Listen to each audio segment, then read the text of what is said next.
Alright, topic 2, slope-intercept form versus standard form.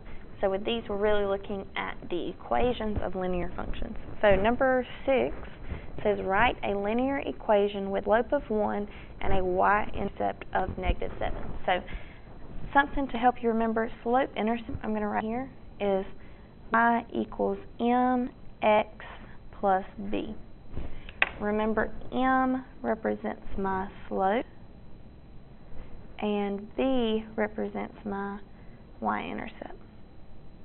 So that's why it's called slope-intercept form. Standard form is ax plus by equals c. So that's the two forms we're talking about in this topic. Now, this tells me write an equation. They tell me my slope is 1. So that tells me m is equal to 1. It tells me my y-intercept is -7. So b is equal to -7. Well, when they give you these two pieces of information, you can just plug it in to the slope-intercept form. So y equals mx plus b. Well, m is 1, so 1x plus b. In this case, I've got a negative b, so I'm going to put -7. Now, anytime I've got 1 in front of an x, remember we don't have to write that 1 there. Y equals x minus 7 is going to be my final answer. So number 7, it is the opposite of this problem. Now they're giving me an equation, so y equals -3x, and they want me to find the slope and the y-intercept. So my slope is the number in front of x, the coefficient of x. So the number in front of x in this case is -3. The coefficient is the number being added or subtracted at the end, or the y-intercept is the number being added or subtracted at the end. In this case, there's nothing there. So if there's nothing there, my y-intercept is 0. So that's all we have to do for 6 or 7. Now, with number 8 and 9, these get a little bit more difficult. They're giving me the problem in standard form, and they want me to identify the slope and the y-intercept. So I've got to convert this to slope-intercept form. So I need to solve this for y. That's basically what it's telling me to do. So remember, when we've got a number in the front and there's nothing in front of it, you can put that imaginary plus sign to help you out. So to get rid of 2x, I'm going to subtract 2x from both sides. Whatever you do to one side, you have to do to the other. So when I subtract 2x from both sides, I'm left with 5y equals, you always want to write your x term first, so -2x, and since that's a positive 20, I'm going to put plus 20. Then I have to get rid of what else is attached to y. So here I've got 5y.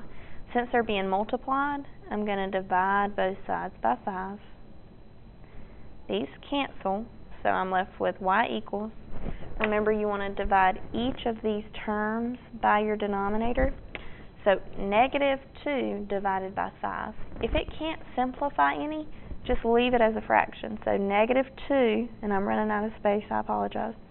-2 over 5x.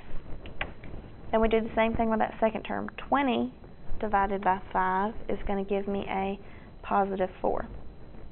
So we get y equals -2 over 5x plus 4.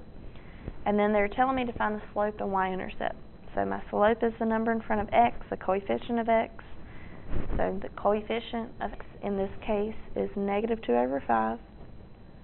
My y-intercept is the constant, the number being added or subtracted at the end. So my y-intercept is 4. And that's my final answer there.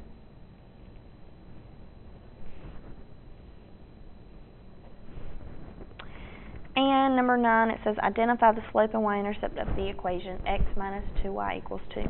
Same type of problem as before. So in this case, x, since there's nothing in front of it, I'm going to put the imaginary plus sign to help me out. To get rid of it, I have to subtract x from both sides. I'm left with -2y is equal to negative x plus 2. And divide both sides by negative 2 to get that to cancel. So I've got y equals negative x divided by negative 2. If there is not a number in front of x, that's going to be 1. I apologize, I'm about to sneeze. If there's not a number in front of x, that's negative 1. So negative 1 divided by negative 2, that can't simplify, but since I've got a negative divided by a negative, that becomes a positive. Thank you, your song. Negative by a negative is a positive. So we've got positive 1 over 2x. Then we divide our second term. So 2 divided by negative 2, we should all know that is negative 1. So I've got y equals 1/2 x minus 1. So the easy part, identify m and b. M is my coefficient of x, in this case is 1/2. B is the constant, in this case is minus 1 or negative 1.